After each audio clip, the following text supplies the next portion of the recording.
సంపన్నుడు సకల ఆశీర్వాదములు మనకు అనుగ్రహించిన మన ప్రభువైనటువంటి యేసయ్య ఘనమైన నామమునకు మహిమ కలుగును గాక. Praise the lord. యేసయ్య ఘనమైన నామములో కూడి వచ్చిన మీ అందరికీ నా తరఫున మా కుటుంబం తరఫున హృదయపూర్వకమైన వందనాలు తెలియజేస్తున్నాను. Praise the lord. హల్లెలూయా. ఈరోజు పరిశుద్ధాత్మ దేవుడు మనతో మాట్లాడబోయేటువంటి మాట మన యొక్క శ్రమలని, మన యొక్క కష్టాలని, మన యొక్క ఇబ్బందుల్ని మనం ఏ విధంగా జయించాలి, మనకి భయం, ఈ భయాన్ని ఎలాగా జయించాలి, ఎవరు భయాన్ని మనకు పుట్టించేది, ఎవరు మనలో ఉండే ధైర్యం తీసివేసి అధైర్యాన్ని మనకి ఇచ్చేది అంటే అపవాదు సైతాన్ వాళ్ళని మనకు భయం పడతారు. నీకు భయం కలిగింది అంటే ఆ సైతాన్ ఇంకా నేను విడిచిపెట్టి వెళ్ళిపోలేదు. నీకు ధైర్యం కావాలంటే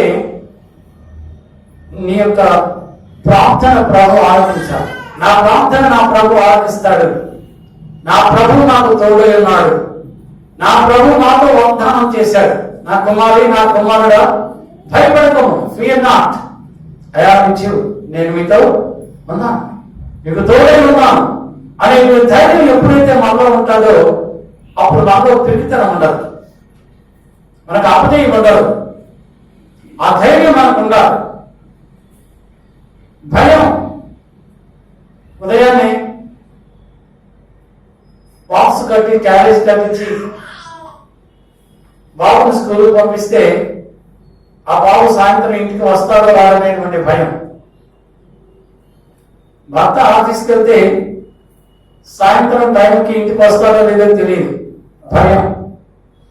భార్య ఆఫీస్కి వెళ్తే ఒక గంట ఆఫీసులో లేదైతే ఇక్కడ ఇంట్లో తల్లిదండ్రులకు భయం, భర్తకు భయం, ఏమైందో ఎందుకు ఇంటికి రాలేదని భయం.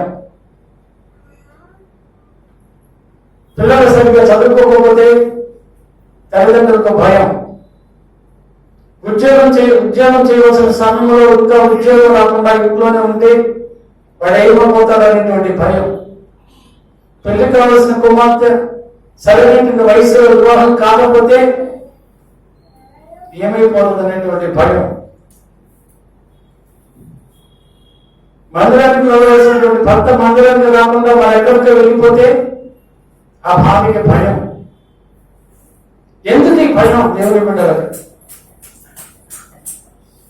మనలో ప్రార్థన లేకపోతేనే భయం వస్తుంది. నీలో ప్రార్థన ఉంటే, నీ జీవితంలో ప్రార్థన ఉంటే నీకు భయం ఉండదు. ప్రార్థన ఉన్న వాళ్ళకి విశ్వాసం ఉండదు. విశ్వాసం ఉన్న వాళ్ళు దేవుని ప్రేమిస్తారు.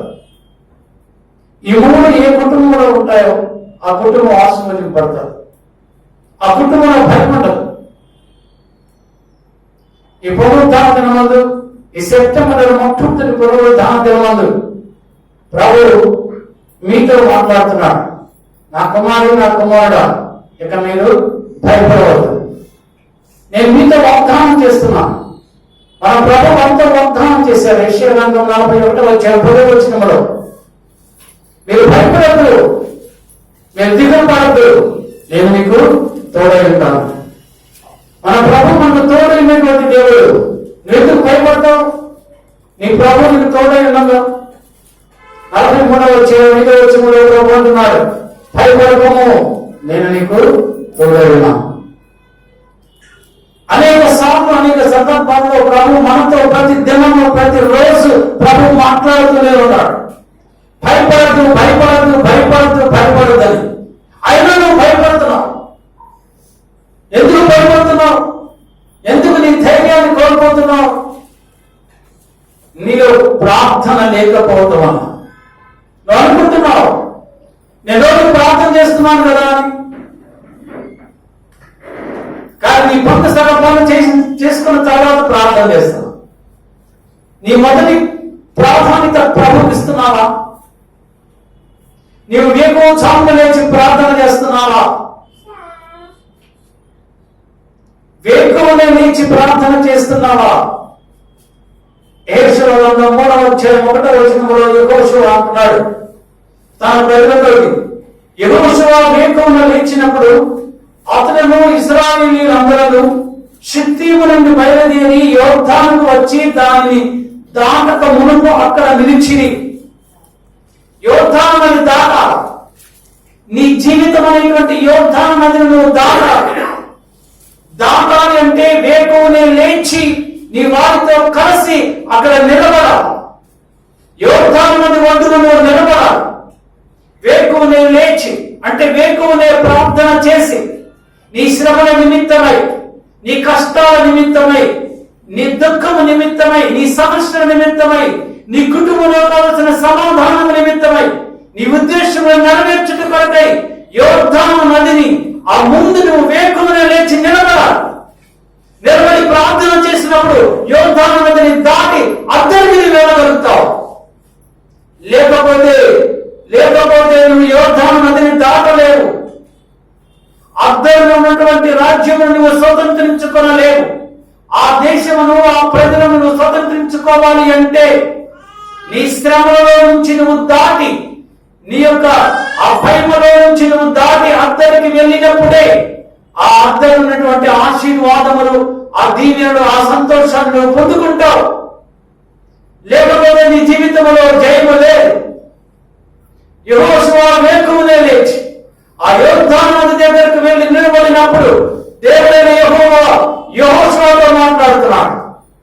యెహోషువ, యాజకులు నా యొక్క మందసమును తీసుకొని ఆ యొక్క నదిలో వారి యొక్క అరికాలు పెట్టినప్పుడు యోర్దాను నది 2 పాయలుగా చీలిపోతుంది. మీరందరూ అద్దరికి వెళ్ళిపోతారు. క్రైస్తవా, ఆ శ్రమల దగ్గరకు నువ్వు వెళ్ళి వారిని జయించాలి అంటే నువ్వు వేకువచ్చావుని నువ్వు లెగవాలి. నువ్వు లేచినప్పుడే నీకు దీవెన, ఆశీర్వాదం. అప్పుడే నీలో ఉన్న భయం పోతాడు. అప్పుడే నీకు ధైర్యం వస్తాడు. మార్కు సువార్త 1వ అధ్యాయం 35వ వచనంలో మన ప్రభు అయినటువంటి యేసు క్రీస్తు ఆయన పెందలకడనే లేచి ఇంకనే చీకటి ఉండగానే, ఆయన ఎప్పుడు లేచాడు? సూర్యోదయమైనప్పుడు లెగవలేదు. పెందలకడనే లేచాడు. ఇంకను చీకటి ఉండగానే ఆయన అరణ్యములోనికి వెళ్ళి ప్రార్థన చేశాడు. ఒంటరిగా ప్రార్థన చేస్తున్నాడు. వేకువజామున లేచి నీవు, నీ భార్య ఒంటరిగా గదిలో ప్రార్థన చేసినప్పుడు ఆ ప్రార్థన ధూమము ప్రభు దగ్గరికి వెళ్తాడు. సకల సృష్టికి ఆది సంభూతుడైన వాడు, సర్వ శరీరక దేవుడైన మన ప్రభువైనటువంటి యేసయ్యే ఆయన లోకములో ఉన్నప్పుడు ఆయన పెందలకడనే లేచి ఆయన చీకటి ఉండగానే అరణ్యములకు వెళ్ళి ప్రార్థన చేశాను. క్రైస్తవా, బైబిల్ రాయబడుతుంది. లోకాసు వార్త 21వ అధ్యాయము 38వ వచనములో యేసు ప్రభు యొక్క వాక్యమును వినాలని, ఆ వాక్యమును గ్రహించాలని, ఆయన చెప్పేటువంటి సత్యమును గ్రహించాలని, ఆ వాక్యము వలన దీనిని పొందుకోవాలని, సమాధానము పొందుకోవాలని అనేక మంది ప్రజలు వేకువజామునే మందిరాన్ని, సమాధి మందిరం మనకు వచ్చింది అని వ్రాయబడతారు. దేవుని ప్రజలు దేవుని మాటలు వినటానికి ఆ సమాధి మందిరంలోనికి, దేవాలయంలోనికి, మందిరంలోనికి వేకువే పెద్దలనే వచ్చి వారు ప్రభు వాక్యమును వినాలని ఆ వాక్యము కొరకు ఆశపడుతూ ఉన్నారు. దుప్పి నీటి రోగుల కొరకు తృష్ణపడినట్లు ప్రభు వాక్యమును వినడానికి నువ్వు తృష్ణపడాలి, ఆసక్తి ఉండాలి, నీకు పట్టుదల ఉండాలి. నువ్వు వేకువజామున లేచి ప్రార్థన చేయాలి. దేవుని మందిరానికి సమయానికి నువ్వు రావాలి. ప్రభు సన్నిధిలో పాటలు పాడాలి, ప్రార్థన చేయాలి, ఆరాధించాలి. నీ ప్రాణాత్మక శరీరము ప్రభువును అప్పచెప్పాలి. అప్పుడే దీవెనలు, ఆశీర్వాదములు వస్తాయి. కీర్తన 119, 147, 48 వచనాల గురించి మనం చదివాం. దావీదు మహారాజు అంటున్నాడు, దమ్మవాళ్ళకు వృద్ధమైన వారు పెట్టారు. నీ మాటల మీద నేను ఆశ పెట్టుకుని ఉన్నాను. నీవిచ్చిన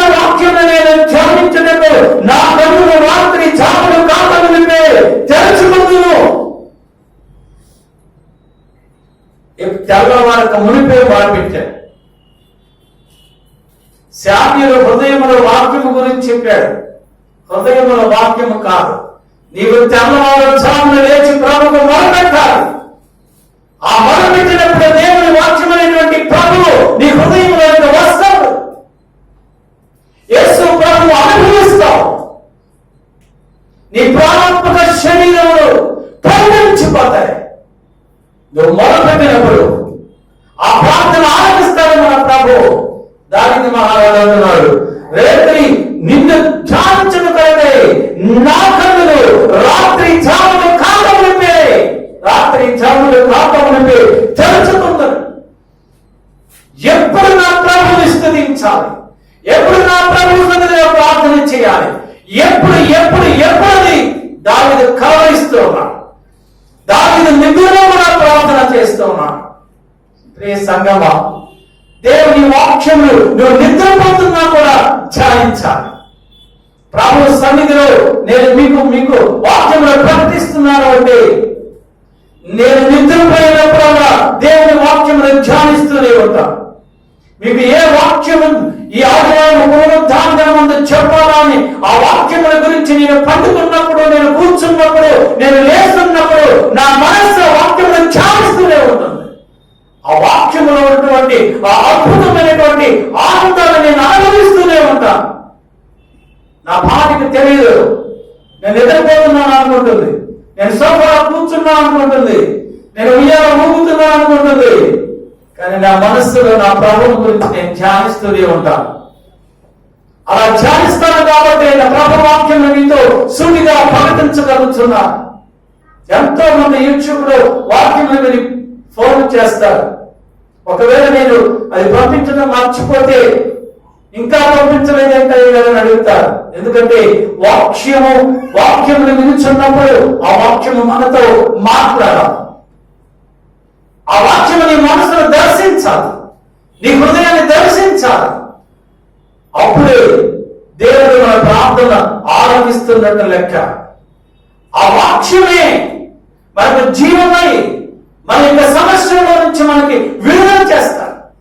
వేకువజామున ప్రార్థన చేయాలి. దావీదు మహారాజు రాసినటువంటి కీర్తన 63:1 దావీదు మహారాజు అంటున్నాడు, దేవా నా దేవుడు నీవే నా దేవుడి. వేకువనే లేచి నిన్ను వెతుకుతున్నా. ఎప్పుడు వెతకాలి ప్రభువుని? నీకు సమయం ఉన్నప్పుడు కాదు, నీకు ఏ పని లేనప్పుడు కాదు, నీవు వ్యర్థంగా కూర్చున్నప్పుడు కాదు. నేను ప్రార్థన చేస్తున్నాను, నీ ప్రార్థన ప్రభు దగ్గరికి వెళ్ళదు. దేవా నా దేవుడు నీవే, వేకువనే నిన్ను వెతుకుతున్నా. వేకువనే వెతకాలి. నీ భర్త ఉద్యోగానికి వెళ్తుంటే ఆ దీవీసులోనో అరవిందులోనో ఎక్కడికి వెళ్తుంటే బస్సు వస్తుంది 7 గంటలకి. నేను చూస్తుంటాను రోజు.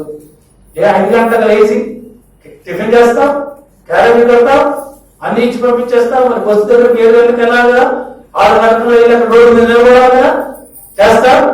నువ్వు 5 గంటలకు నువ్వు లేచి నీ భర్త క్యారేజీ కడతావు.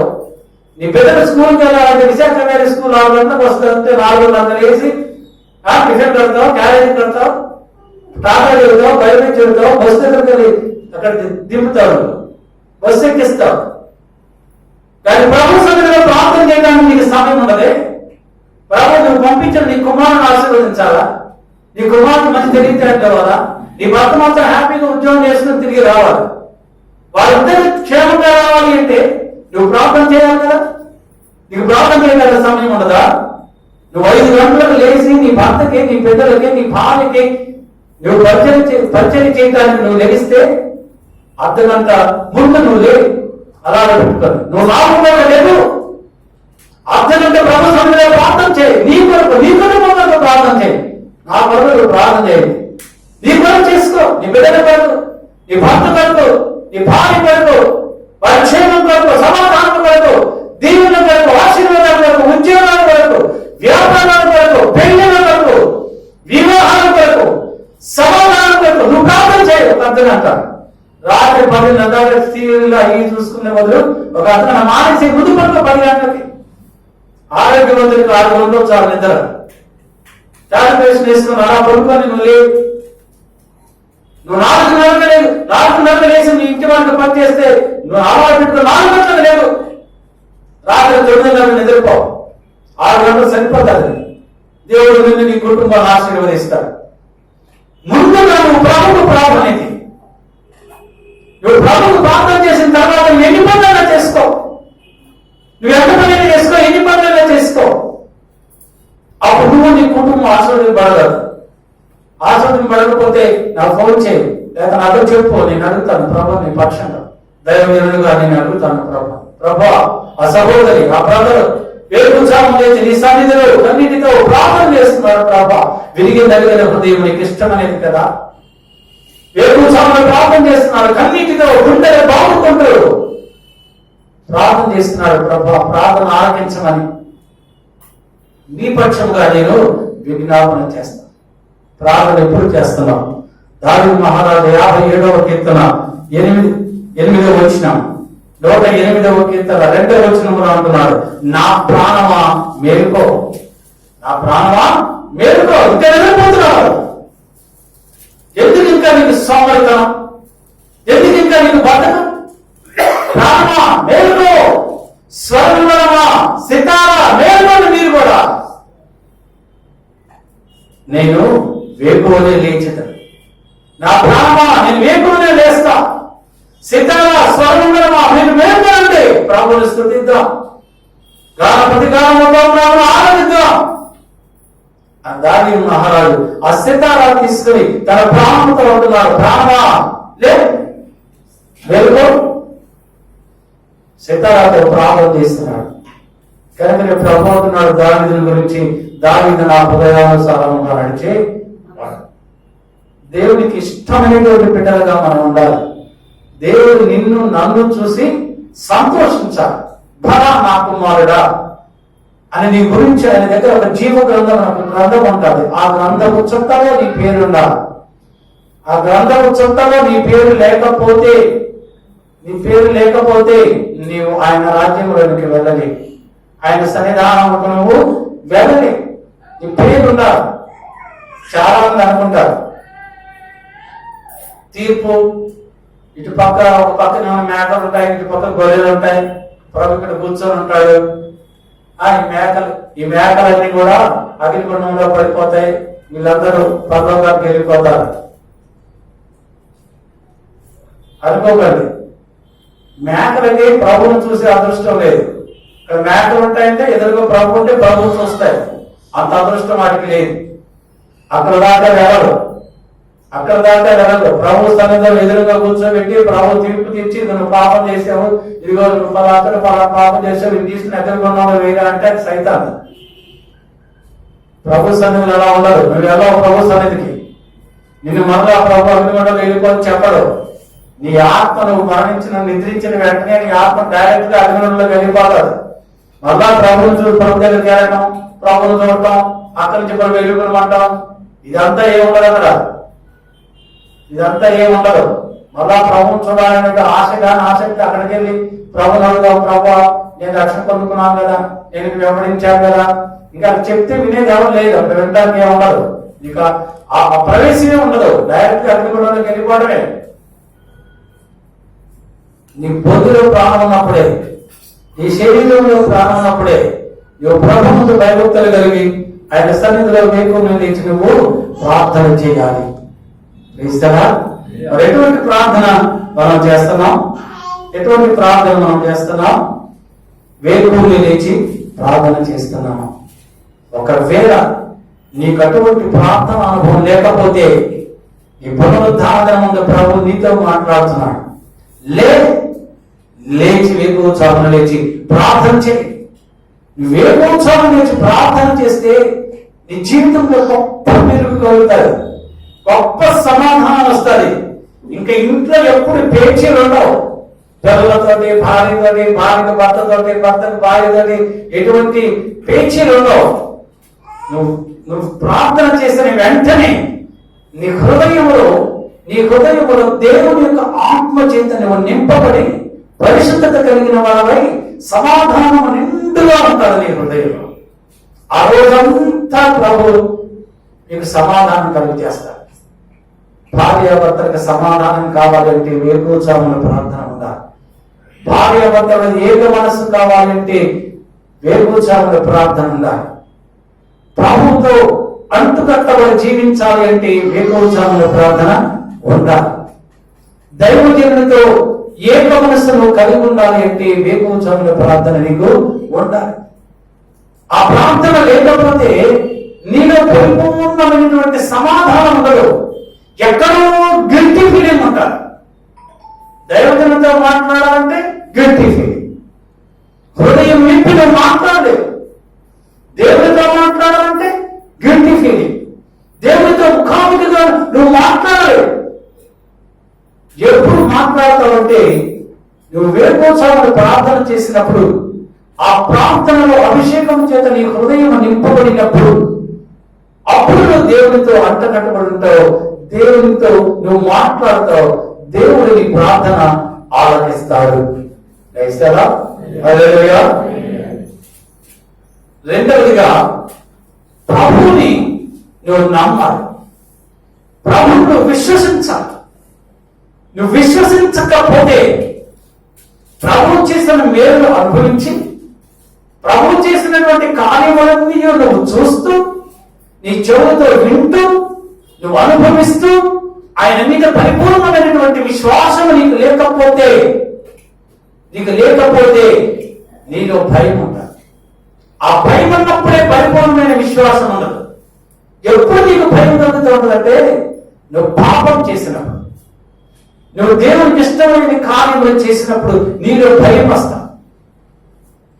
ఆ భయం పోవాలి అంటే నా ప్రభువు నాలో ఉన్న భయాన్ని తీసివేస్తాడనేటువంటి విశ్వాసం నీకున్నా, దేవుడు చేసినటువంటి మేలును అనుభవించిన నీవు ఆయన మీద పరిపూర్ణమైన విశ్వాసము ఉంచినప్పుడు దేవుడు నిన్ను నీ కుటుంబాన్ని కూడా బహుగా ఆశీర్వదిస్తాడు.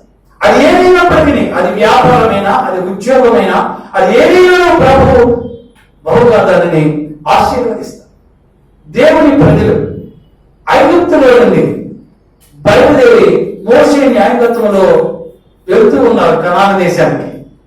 దేవుడు ఐగుప్తులో దేవుని ప్రజల పక్షంగా ఎన్నో అద్భుతాలు చేశాడు, ఎన్నో సూచనలు చేశాడు. ఐగుప్తులో అవన్నీ చూశారు, అవన్నీ అనుభవించారు.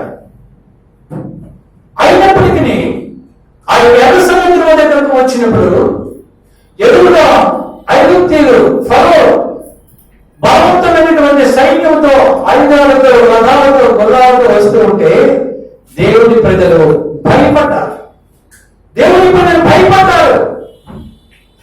ముందు ఫరో సైన్యము, వెనుక ఎర్ర సముద్రము. మోషే, ఐగుప్తు దేశంలో సమాధులు లేవని మమ్మల్ని ఇక్కడ తీసుకొచ్చావా? మేము ఐగుప్తీయులకు దాస్యమై వారి యొక్క దాస్యాన్ని మేము అనుభవిస్తాం, మాకు అదే ఇష్టం. ఈ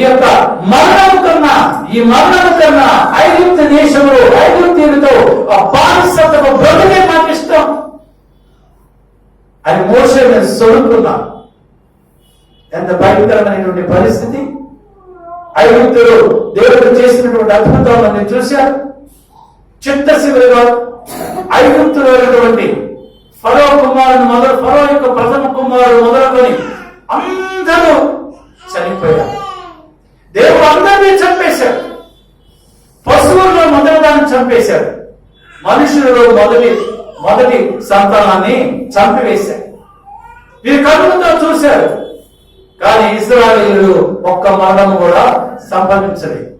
కానీ అటువంటి అద్భుతాలు చూసిన నీవు ఇప్పుడు ఐగుప్తీయులు ఫరో వస్తుంటే నువ్వు భయపడిపోయి మోషే మీద సనుకుతున్నావు.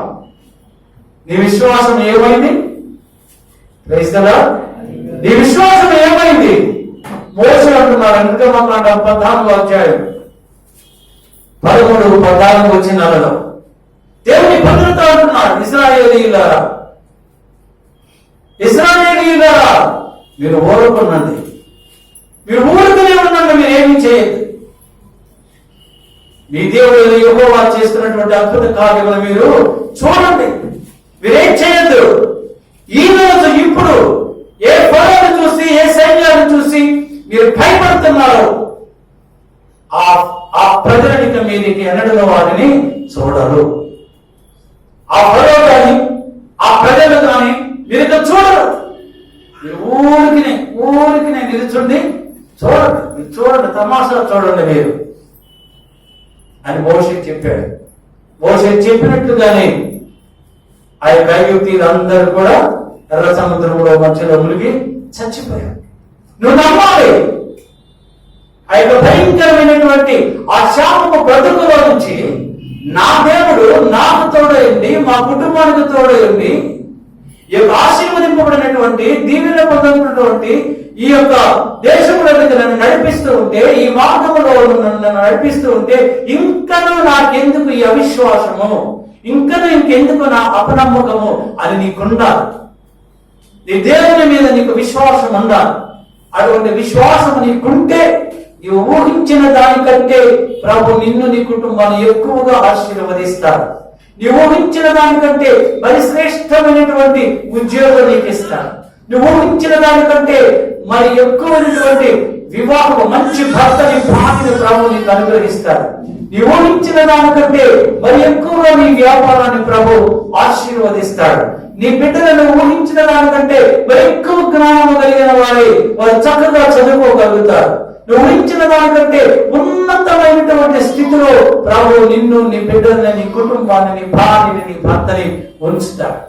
ఎప్పుడంటే నువ్వు వేడుకోలు నుంచి ప్రార్థన చేసినప్పుడు, ప్రభు మీద నువ్వు విశ్వాసంను ఉంచినప్పుడు. హల్లెలూయా, హల్లెలూయా. మత్తయి సువార్త 14వ అధ్యాయం 27వ వచనములో, మత్తయి సువార్త 14వ అధ్యాయం 27వ వచనములో ప్రభు అంటున్నాడు, ఆ రాత్రి 4వ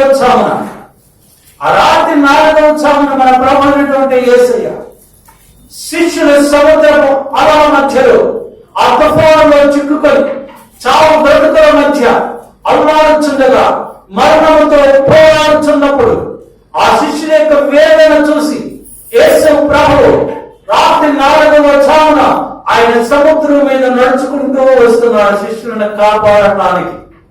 ప్రియ సంగమా, నీవు శ్రమలో ఉన్నప్పుడు, నువ్వు కష్టంలో ఉన్నప్పుడు, నీవు ప్రాణాపాయ స్థితిలో ఉన్నప్పుడు, నువ్వు ఒక్క భూమిలో కృంగిపోయినప్పుడు, దిక్కుతోచని పరిస్థితిలో ఉన్నప్పుడు, నా దేవుడు లేడు, నన్ను ఎవరు చూడటం లేదు, నన్ను ఎవరు ఆదుకోవటం లేదు, నా దేవుడు నన్ను విడిచిపెట్టాడని నువ్వు భయపడుతూ కాలంతో జీవిస్తున్నప్పుడు, అప్పుడు ప్రభు నిన్ను రక్షించడానికి ఆయన నీ దగ్గరకు వస్తున్నాడు.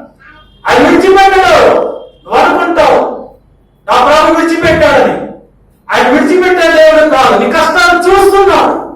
కానీ ఏ సమయంలో నీ దగ్గరకు రావాలో, ఏ సమయంలో నిన్ను, నీ కుటుంబాన్ని ఆదరించాలో ఆయనకు తెలుసు. ఆ సమయంలో వచ్చి నేను ఆడుకుంటాడు, ఆదరిస్తాడు. నువ్వు కోల్పోయిన సంతోషంలో నీకు అనుగ్రహిస్తాడు. నువ్వు కోల్పోయిన ఆనందంలో ఆయన నీకు అనుగ్రహిస్తాడు. ఇప్పుడు యేసు ప్రభు శిష్యులు ఆ సముద్రంలో భయంకరమైనటువంటి తుఫానులో వారు చిక్కుకున్నప్పుడు, యేసు ప్రభు ఆయన సముద్రం మీద నడుచుకుంటూ వస్తున్నప్పుడు వీళ్ళంతా అనుకున్నారు, భూతము అనుకున్నారు. నీవు భయంతో ఉన్నప్పుడు, కారణంతో ఉన్నప్పుడు నీకు అన్ని భయంగానే కనిపిస్తాయి. నీకంతా కూడా దిక్కుతోచని పరిస్థితి కనిపిస్తాయి. ప్రభుత్వం చూసి వారు భూతం అనుకుంటున్నారు. నువ్వు కూడా అంతే.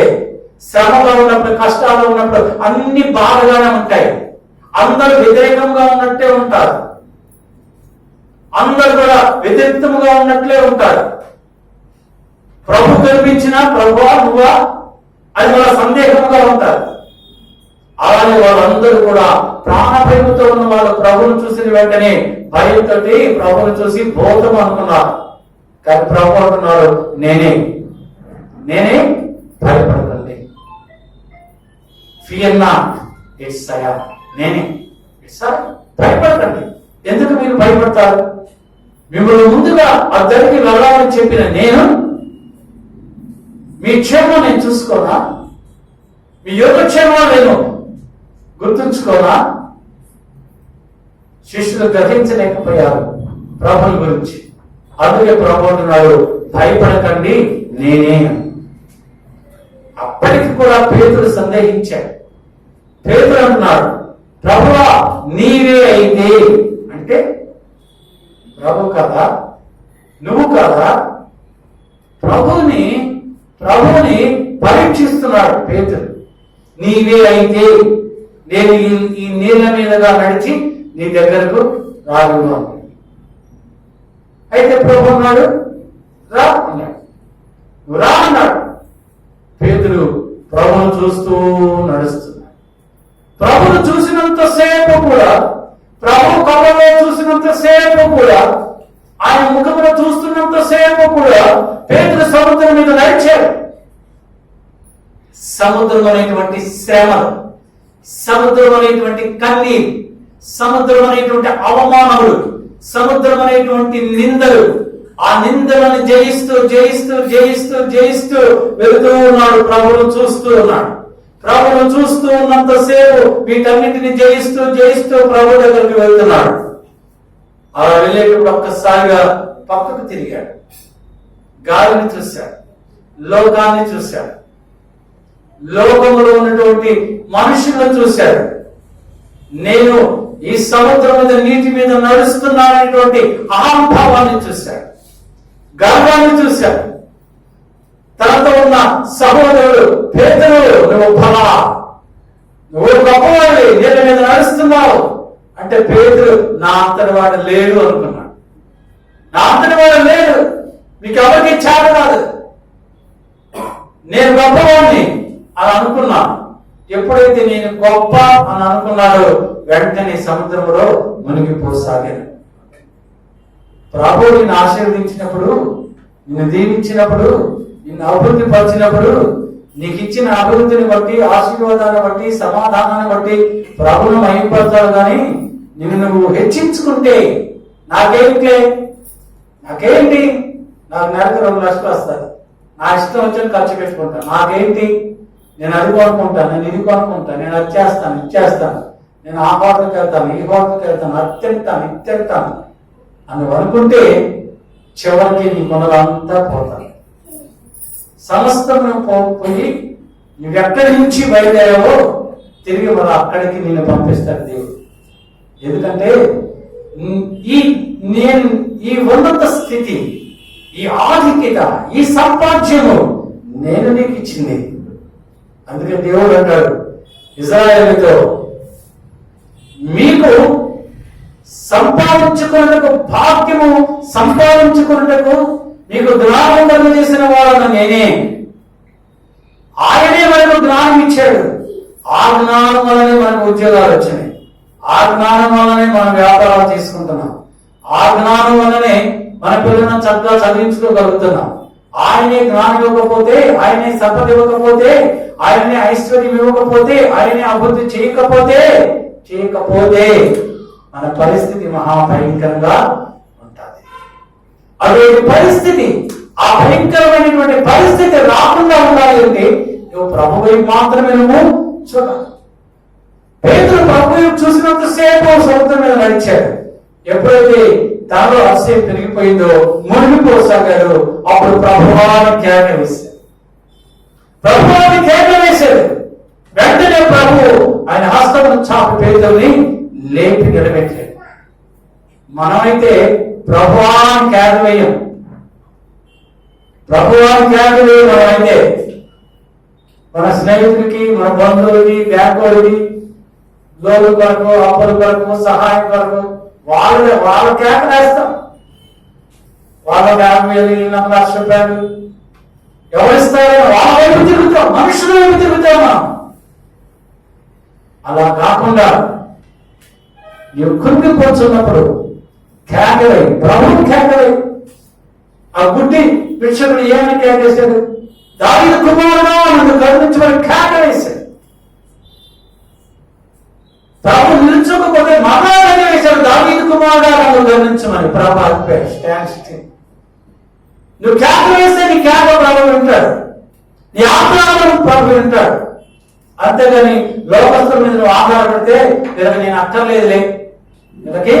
అక్కర్లేదులే వాళ్ళని సహాయం చేస్తారనుకుంటాడు.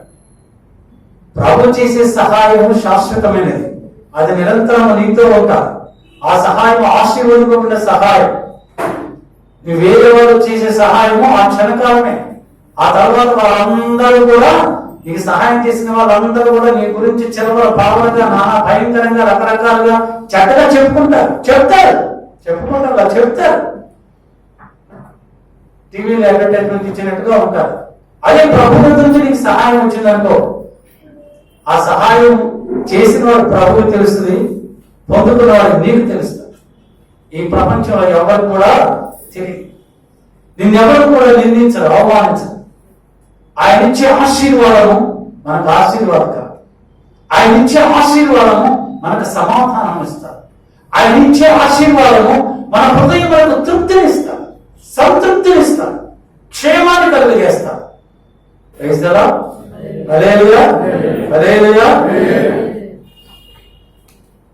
దావీదు మహారాజు రాసినటువంటి కీర్తన 56:4 దావీదు అంటున్నాడు, నేను దేవుని యందు నమ్మిక ఉంచి ఉన్నాను, నా ప్రభువునందు నేను నమ్మిక ఉంచి ఉన్నాను, నా దేవుడైనటువంటి యెహోవా యందు నేను నమ్మిక ఉంచి ఉన్నాను. కనుక నేను దావీదు ఎప్పుడు కూడా భయపడలేదు. సౌలు ఎన్నిసార్లు తరిగినప్పటికి కూడా దావీదు భయపడలేదు. సౌలే భయపడ్డాడు దావీదుని చూసి. ఎందుకు భయపడలేదంటే దావీదు ఎప్పుడు కూడా నేను నా దేవుని యందు నమ్మిక ఉంచి ఉన్నాను, ప్రభువు మీదనే విశ్వాసం ఉంచాడు, ప్రభువు మీదనే ఆనుకున్నాడు. మార్క్స్ వార్త 5:36 అక్కడ ఒక సమాజ మందిరపు అధికారి ఉన్నాడు. ప్రభు దగ్గరకు వచ్చి ప్రభు పాదాలను పడి, ప్రభువా నా కుమార్తె చాలా సిద్ధమై ఉన్నది, నువ్వు వచ్చి నా కుమార్తెను బాగు చేయన్నాడు. ప్రభు సరే పద అన్నాడు. వెళ్తూ ఉన్నారు, నడుచుకుంటూ వెళ్తూ ఉన్నారు. వాళ్ళు వెళ్తూ ఉంటే మార్గ మధ్యంలో ఆ సమాజ మందిరపు అధికారి ఇంటి దగ్గర నుంచి కొందరు వచ్చి వాళ్ళు అంటున్నారు అధికారితో, నువ్వెందుకు బోధకులు శ్రమపడతావు, నీ కుమార్తె చచ్చిపోయింది అన్న. నీ కుమార్తె చచ్చిపోయింది, ఇంకా వేస్ట్, ఎందుకు అంత దూరం నడిపిస్తావు బోధకుని అన్నారు. అప్పుడు ప్రభు ఏమన్నాడు చదవండి, మార్క్స్ వార్త 5:36 యేసు వారు చెప్పిన మాట లక్ష్య పెట్టక భయపడకము నమ్మిక మాత్రం ఉంచుమని సమాజ మంత్రపు అధికారితో చెప్పి, అందరితో చెప్పలేదు, తను గమనించే వాళ్ళందరితో చెప్పలేదు, అప్పుడే ఇంటి దగ్గర నుంచి సమాచారం తీసుకొచ్చిన వాళ్ళతో చెప్పలేదు. ఎవరి కుమార్తెనైతే బ్రతికించడానికి ప్రభుత్తున్నాడో ఆ కుమార్తె తండ్రితో చెబుతున్నాడు. వీళ్ళందరూ రకరకాలుగా మాట్లాడుకుంటున్నారు. వారి మాటలు ఏంటి మీరు లక్ష్య పెట్టదు, వారి మాటలు మీరు వినద్దు, వారి మాటల మీద మీరు కాన్సన్ట్రేషన్ చేయొద్దు, నా మాట విను, నా మీద నమ్మకం ఉంచు అని చెప్పాడు. ఆ అధికారి ప్రభు చెప్పిన మాట మీద నమ్మకం ఉంచాడు. మనుష్యుల మాటల మీద నమ్మకం ఉంచాడు, దేవుని మాట మీద నమ్మకం ఉంచాడు. కనుకనే ప్రభు ఆ కుమార్తెకి జీవమునిచ్చాడు, ఆమె బ్రతికి. మన బిడ్డలు కూడా బ్రతకాలంటే ప్రభు మాట మీద మనకి విశ్వాసం ఉండాలి, ప్రభు మాటను మనం నమ్మాలి. ఈ లోకంలో అనేక మంది అనేక రకాలైన మాటలు చెప్తారు, ఆ మాటల మీద మనం లక్ష్యము ఉంచకూడదు. ప్రభువు మీద మాత్రమే, ఆయన మాట మాత్రమే మీరు నమ్మాలి. ఇస్తారా? ఒకటి, ప్రార్థన వేకువజామున లేచి ప్రార్థన చేయాలి. రెండవది, ప్రభువు మీద విశ్వాసం ఉంచాలి. ఈ రెండు చేసినప్పుడు మనకి ఏ భయం కూడా ఉండదు. మూడవ చిత్రం, దావీదు మహారాజు రాసినటువంటి కీర్తన 91వ కీర్తన 5వ వచనం 6వ వచనం చదవండి. 5-6 మనం ఎంత చదువుతున్నాం కీర్తన. రాత్రి వేళ కలుగు భయమునకైనను, పగటి వేళ ఎదురు బాణమునకైనను, చీకటిలో సంచరించే తెగులకైనను, మధ్యాహ్నమందు పాడు చేయు రోగమునకైనను నీవు భయపడకుందువు. నీ ప్రక్కన 1000 మంది పడినను, నీ కుడి ప్రక్కన 10,000 మంది పడినను, ఏ అపాయము నీ యొద్దకు రాదు. దావీదు మహారాజు చెప్తున్నాడు, రాత్రి వేళ కలుగు భయములకైనను, పగటి వేళ ఎదురు బాణములకైనను, చీకటిలో సంచరించే తెగులకైనను, మధ్యాహ్నమందు పాలు చేయు రోగములకైనను నువ్వు భయపడకుందువు, నువ్వు భయపడవు, నువ్వు భయపడవు, నువ్వు భయపడవు. ఎవరు భయపడరు? ఎందుకు భయపడరు? దానిని ఎవరితో ఆ మాట చెప్తున్నారంటే 91వ కీర్తన 14వ వచనంలో దావీదు అంటున్నాడు, కింద వచనాలలో, అతడు నన్ను ప్రేమించుచున్నాడు గనుక నేను అతన్ని తప్పించెదను. ఇస్తారా? అతడు నన్ను ప్రేమించుతున్నాడు గనుక, ఆ కుటుంబం నన్ను ప్రేమిస్తున్నది గనుక నేను వారిని తప్పించెదను. ప్రమాదముల నుంచి తప్పిస్తాను, ఆకలి బాధల నుంచి తప్పిస్తాను, దాహపు బాధల నుంచి తప్పిస్తాను, అవమానములలో నుంచి నేను తప్పిస్తాను, నిందలలో నుంచి తప్పిస్తాను. వారి యొక్క ప్రతి కన్నీటి బాష్ప బిందువులు నేను తుడిచి వారి జీవితంలో ఆనంద బాష్పములుగా మారినట్లుగా వారి జీవితాలను నేను వెలిగింపచేస్తాను. చీకటిలో ఉన్న వారి జీవితాలను వెలిగింపచేస్తాను. అనారోగ్యాలతో మరణశైపోయి ఉన్న వారిని తిరిగి పునరుజ్జీవింపచేస్తాను నేను. ఎందుకంటే వారు నన్ను ప్రేమించుచున్నారు కనుక. ప్రభువును ప్రేమించాలి. ఏం చేయాలి? ప్రేమించాలి ప్రభువుని. ప్రభుని ప్రేమించడం అంటే నీ ప్రాణాత్మక శరీరములు ప్రభువుకు అప్పచెప్పాలి. నీలో ఉన్నది నీది కాదు. ప్రభువా, నేను కాదు, నేను నీవై ఉన్నాను, నేను నీవై ఉన్నాను, నాలో ఉన్న సమస్తము నీదే, నా ప్రాణము, నా ఆత్మ, నా శరీరము నీదే. నేను నిన్ను నా ప్రాణాత్మక శరీరములతో ప్రేమించుచున్నాను. నీ భర్త కంటేనో, నీ భార్య కంటేనో, నీ తల్లిదండ్రుల కంటేనో, నీ బిడ్డల కంటేనో, నీ దేవుడైనటువంటి యేసయ్యను ప్రేమించాలి. అత్యంత విలువైనది, అమూల్యమైన దానిని ప్రభువును సమర్పించాలి. అదే ప్రభువును ప్రేమించటం అంటే. నేను డబ్బు గురించి మాట్లాడటం లేదు, డబ్బులు ప్రభువుకు అక్కర్లేదు. ఎందుకంటే ఆ ధనాన్ని నీకు ఇచ్చింది ప్రభువే. ఆయన ఇచ్చిన ఆశీర్వాదం బట్టి, అభివృద్ధిని బట్టి నువ్వు అభివృద్ధి చెందావు. ఆయన నిన్ను అభివృద్ధి చేశాడు గనుకనే నువ్వు డబ్బు సంపాదించుకున్నావు. మళ్ళా ఆ డబ్బు ఆయనకు అక్కర్లేదు. ఒకసారి ఇచ్చి ఆయన తీసుకోడు మళ్ళా. మరి ఆయనకి ఏం కావాలి? చదవండి లూకాసు వార్త 7వ అధ్యాయం 36 నుంచి 38 వరకు చదవండి ఒకసారి.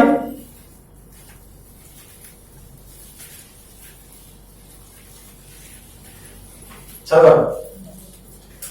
కాబట్టి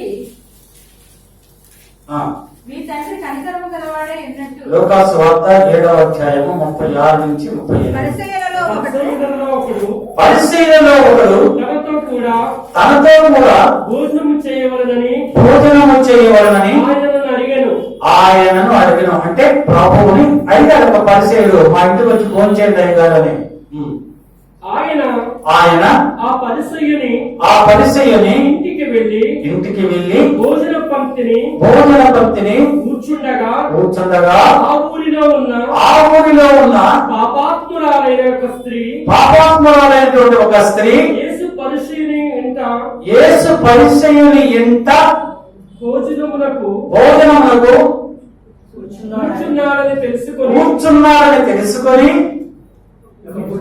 ఒక బుడ్డిలో అత్తరు తీసుకొని వచ్చి వెనుక తట్టు ఆయన పాదముల యొద్ద నిలవబడి ఏడ్చుచు కన్నీళ్లతో ఆయన పాదములను తుడిచి, ఆయన పాదములను తడిపి, తన తల వెంట్రుకలతో తుడిచి, ఆయన పాదములను ముద్దు పెట్టుకొని ఆ అత్తరు వాటికి పోసెను.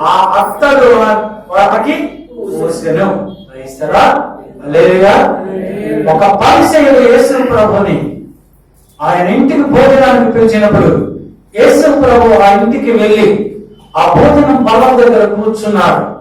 ఆ ఊళ్ళో ఒక స్త్రీ ఉన్నది. ఆమె పేరు రాయబడలేదు కానీ ఆమె పాపాత్మురాలైనటువంటి స్త్రీ. ఆ స్త్రీ విన్నది ప్రభుని గురించి విన్నది. ఏమి విన్నది? ఈ ప్రభువు నా పాపములను క్షమిస్తాడు, ఈ ప్రభువు మాత్రమే నా పాపములను క్షమిస్తాడు, నా ఈ పాపములను క్షమించేవారు మరి ఎవ్వడు లేడు. యేసు ప్రభు తప్పదు. కనుక ఈ సమయంలో నేను ఎట్టి పరిస్థితుల్లో అయినా నా ప్రభు దగ్గరకు వెళ్ళాలి, నా పాపములు క్షమించబడాలి అని ఆ స్త్రీ ప్రభు దగ్గరకు వెళ్ళేటప్పుడు వట్టి చేతులతో వెళ్ళలేదు. బైబిల్లో చాలా సందర్భాలు చాలా మంది ప్రవక్తల దగ్గరకు వెళ్ళేటప్పుడు రాజులు గాని సామాన్య మానవులు గాని వారి దగ్గర ఉన్నది ఏదో ఎంత చిన్నదైనా సరే తీసుకుని వెళ్ళేవారు. వట్టి చేతులతో వెళ్ళేవారు కాదు, కొంచెమైనా సరే తీసుకుని వెళ్ళేవారు. అయితే ఈ స్త్రీ అయితే తన దగ్గర ఉన్నటువంటి అమూల్యమైనటువంటి విలువైనటువంటి అత్తరు బుడ్డి తీసుకుని వెళ్ళింది. తనకున్నటువంటి డబ్బంతా ఖర్చు పెట్టింది, విలువైనటువంటి అత్తరు కొన్నది. శ్రేష్టమైనటువంటి పరిమళ సువాసనతో నిండినటువంటి అత్తరు బుడ్డి తీసుకుని యేసు ప్రభు దగ్గరికి వెళ్ళింది. ఆ యేసు ప్రభు దగ్గరికి వెళ్ళి ఆయనకి ఎదురుగా నిలబడి ఆమె ఏడవలేదు. యేసు ప్రభు వెనుకకు వచ్చి నిలబడింది. దేవుని సంగమా, నువ్వు ప్రభు దగ్గరకు వెళ్ళేటప్పుడు ఎదురుగా వెళ్ళకూడదు. ముందు ప్రభు వెళ్ళాలి, ప్రభు వెనుకనే మనం ఉండాలి. ప్రాకారములు పడగొట్టు వాడు ముందుగా నిలుచున్నాడు. ఆయన ముందుగా వెళ్తే సకల మార్గములను ఆయన సరళము చేస్తాడు. నీ మార్గాన్ని సరళము చేస్తాడు. వెనుక ఉన్న నీవు ఆ మంచి మార్గము ఉండాలి వెళ్ళగలుగుతావు. అలా కాకుండా నువ్వే ముందుగా ప్రభు ముందుగా నువ్వు వెళ్తే అక్కడ ముళ్ళ తుప్పలు, గచ్చ పొదలు, పాములు, రక్తేలు, రకరకములైనటువంటి కూడా నీకు అడ్డంకిగా ఉంటాయి. ఆ మార్గములకు చివరికి నువ్వు ఆ గోలు నువ్వు చేరలేవు. ఆ యొక్క గమ్యము నువ్వు చేరాలి అంటే ప్రభు నీకు ముందుగా ఉండాలి. అలాగని ఆ స్త్రీ కూడా యేసు ప్రభు యొక్క వెనుక ఉన్నది.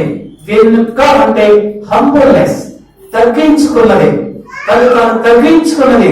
ప్రభు వెనుక ఉండి ఆయన పాదముల మీద కన్నీటితో ఆయన పాదములు తుడిచింది, కన్నీటితో ఆయన పాదములు తడిపింది. ఆయన పాదములు తడిపింది కన్నీటితో, తడిపి తన తలవెంట్రులతో ఆయన పాదములు తుడిచింది. తుడిచి అప్పుడు ఆమె దగ్గర ఉన్నటువంటి ఆ అత్తల పులి తీసుకుని ఆయన యొక్క పాదములు తుడిచింది, పాదములు కడిగింది, అత్తలతో కడిగింది. అంటే పరిశుద్ధమైనటువంటి తన హృదయముతో ప్రభును ఆరాధించింది. ఆయన వెనుక పక్కన నిలబడి తను తాను తగ్గించుకొని ఆమె విరిగి నలిగిన హృదయముతో ఆ కన్నీటితో ఏ విధముగా అయితే మరియ లాజరు చనిపోయినప్పుడు యేసు ప్రభు దగ్గరకు వచ్చి ఆయన పాదములను తన కన్నీటితో కడిగిందో, అదే విధముగా ఈ పాపాత్మరైనటువంటి స్త్రీ యేసు ప్రభు దగ్గరకు వచ్చి ఆయన పాదములు కడిగింది. కడిగిన వెంటనే ఆమెలో ఉన్నటువంటి అపవిత్రత తీసివేయబడింది. ఇప్పుడు ఆమె హృదయం అనేటువంటి అత్తల బుద్ధిని పగలగొట్టింది. ప్రభు యొక్క పాదములు ఆ అత్తలతో తుడిచి వేసింది. ఆ యొక్క సుగంధముతో నిండినటువంటి పరిమళ వాసన కలిగినటువంటి శ్రేష్టమైనటువంటి ఆ అత్తల బుద్ధితో, ఆ అత్తలైనటువంటి ఆ మంచి మనస్సుతో, శ్రేష్టమైన మనస్సుతో, ఎప్పుడైతే నిర్మలమైనటువంటి నిష్కలంకమైన నిర్దోషమైనటువంటి స్ఫటికమైనటువంటి మనస్సుతో ఆయన పాదములు తుడిచి వేసిందో, ప్రభు అంటున్నారు 47వ వచనంలో, ఈమె విస్తారముగా ప్రేమించింది కనుక ఈమె పాపములు విస్తారముగా క్షమించబడతాయి. వేస్తారా? ఆమె సంతోషంగా వెళ్ళిపోయింది. ఆమె పాపములన్నింటినీ ప్రభు క్షమించాడు. ఎప్పుడు? ప్రభు ఆమె విస్తారముగా ప్రేమించింది. అటువంటి ప్రేమ ప్రభు మన దగ్గర నుంచి ఆశిస్తున్నాడు. అటువంటి ప్రేమ నీ కుటుంబంలో ఉంటే ప్రభు నీతో ఉంటాడు. ప్రభు ఇంట్లోనే ఉంటాడు, నిశ్చయంగా ఉంటాడు. ఒకవేళ ప్రభు నీ ఇంటిలో లేదనుకుంటున్నామేమో, ఈ శ్రమలు ఏంటి, బాధలు ఏంటి, అవమానాలు ఏంటి, ఈ అసమానాలు ఏంటంటే ఏంటి జీవితం అని అనుకుంటున్నామేమో, అంటే నీ కుటుంబంలో అటువంటి ప్రార్థన లేదు. నీ కుటుంబంలో నీవు నీ భర్త కలిసి ప్రార్థన చేయడం లేదు. వేగ ఉత్సాహం మీరు లేవడం లేదు. ఎంత కష్టమైనా సరే వేగ ఉత్సాహం లేచి ఏ కుటుంబం అయితే ప్రార్థన చేస్తారో ఆ కుటుంబం ఆశీర్వదింపబడతాడు. ఏ దైవజనుడైతే ప్రార్థన చేస్తాడో ఆ దైవజనుడి యొక్క సేవ ఆశీర్వదింపబడతాడు. ఊరికి ఎప్పుడు పడినప్పుడు సమయం ముందుగా ప్రార్థన చేస్తే ఆ సంఘం ఆశీర్వదింపబడదు, సంఘస్థులు కూడా దీవెన పొందుకోరు. ఒక సంఘములు ఆ సంఘ కాపుల యొక్క ప్రార్థన బట్టి ఆ సంఘస్థులు అందరూ కూడా ఆశీర్వదింపబడతారు. అటువంటి ప్రార్థన మా పిల్లలు కనుక ప్రభు సముఖంలో మీతో ధైర్యంగా చెప్పగలుగుతున్నా. క్రైస్తవా రేపు చామన లేచి ప్రార్థన చేయండి. 3 విషయాలు మీతో మాట్లాడాను. మొట్టమొదటిగా వేరు చామన లేచి మీరు ప్రార్థన చేస్తే ప్రభు మీ ఇంటిలో ఉంటాడు. రెండవదిగా ప్రభు యొక్క మహిమను ఎదిగిన నీవు ఆయన మీద సంపూర్ణమైనటువంటి విశ్వాసం కలిగి ఉంటే ఆయన మీతో ఉంటాడు. మూడవదిగా ఆయన విస్తారంగా మీరు ప్రేమిస్తే ప్రభు మీతో ఉంటాడు. క్రైస్తవా ఈ 3 మాటలు కూడా మీ హృదయంలో మీరందరూ భద్రపరుచుకొని ఆ వాక్య ప్రకారం జీవించండి. ప్రభువు మిమ్మల్ని మీ కుటుంబాలని బహుగా ఆశీర్వదించును గాక. అటువంటి మనస్సు ప్రభువు మీకు అనుగ్రహించును గాక. ఆమేన్ ఆమేన్. తలవంచండి, ప్రార్థన చేసుకుందాం. మా హృదయంలో సంతోషమును మాకు ఆనందమును అనుగ్రహించుతున్న మా ప్రభా యేసయ్య, ఈ శబ్దములను మొట్టమొదటి పునరుద్ధానం ముందు ప్రభా నీ దాసుల ద్వారా మాట్లాడిన బట్టి లేఖన బట్టి నీకు స్తుతులు స్తోత్రాలు. మేము భయభ్రాంతులమై ఉన్నప్పుడు, మేము కలవరతో ఉన్నప్పుడు ప్రభా, మేము శ్రమలలో ఉన్నప్పుడు, నిందలలో ఉన్నప్పుడు, అవమానములలో ఉన్నప్పుడు, ఇరుకులలో ఉన్నప్పుడు, ఇక్కట్లో ఉన్నప్పుడు ప్రభా మేము వేకువచామం లేచి నీ సన్నిధిలో ప్రార్థన చేసినప్పుడు ఆ ప్రార్థన ఆలకించి ఆ సమస్యల నుంచి విడిపిస్తానన్నావు ప్రభా. మేము మీ ఎందుకు ఒక విశ్వాసం ఇచ్చినప్పుడు ఆ సమస్యల నుంచి విడిపిస్తానన్నావు, మాట్లాడావు ప్రభా. ఎవరైతే మిమ్మల్ని ఎక్కువగా ప్రేమిస్తారో, ఎవరైతే మిమ్మల్ని ఎక్కువగా ప్రేమిస్తారో వారితో ఉంటానని మాట్లాడావు ప్రభానికి స్తోత్రాలు. వినటువంటి వాక్యం మా హృదయంలో భద్రపరచుకొని ఆ వాక్య ప్రకారం జీవించేటువంటి కృప మాకు అనుగ్రహించు ప్రభా. ఇదిగో ఈ పునరుద్ధానమంతా నీ బిడ్డలు ప్రభా నీ యొక్క రక్త వంశంలో పాల్పొందుకోవచ్చుగా ఈ వాక్యం ద్వారా నీ బిడ్డలందరూ పరిశుద్ధిపరచబడ్డారని, నీ బిడ్డలందరూ నిష్కలంకమైనటువంటి ఎటువంటి కలంకమైన స్ఫటికమైనటువంటి జీవితం కలిగి ఉన్నారని ప్రభా. అటువంటి హృదయాన్ని వారికి ఇచ్చారని ప్రభా మేము తలంచి ప్రభా నండి నీ బిడ్డల రాత్రిపోయిన పాల్పొందుకోవచ్చుగా వారందరినీ మీరే బహుగా ఆశీర్వదించి అభివృద్ధిపరిచి ఘనపరచమని, మీరే సకల ఘనత మహిమ ప్రభావం పొందుతామని యేసు పరిశుద్ధ నామములో అడుగుచున్నాము తండ్రి. ఆమేన్ ఆమేన్. మన పరమ తండ్రి దేవుని ప్రేమయు మన ప్రభువు రక్షకుడైన యేసుక్రీస్తు వారి యొక్క కృపా రక్షణ పరిశుద్ధాత్మ దేవుని యొక్క అన్యోన్య సహవాసము సన్నిధి కూడి వచ్చినటువంటి సంఘములను యూట్యూబ్ ద్వారా ప్రభు వాక్యంలో వినిచినటువంటి వారిని వాక్యంలో ప్రకటించిన దైవజనులు వారి కుటుంబములకు ఈ మైక్ ద్వారా వాక్యం విన్న ఈ ప్రాంతంలో ఉన్న వారికి అందరికీ లోకంలో పరిశుద్ధులను ఇప్పుడు ప్రయత్నం సదాకాలము తోడైందును గాక. Amen amen. Hallelujah hallelujah. Praise the lord praise the lord. ప్రభువునందు ప్రియ సంగమా, ఇప్పుడు ప్రభురాత్రి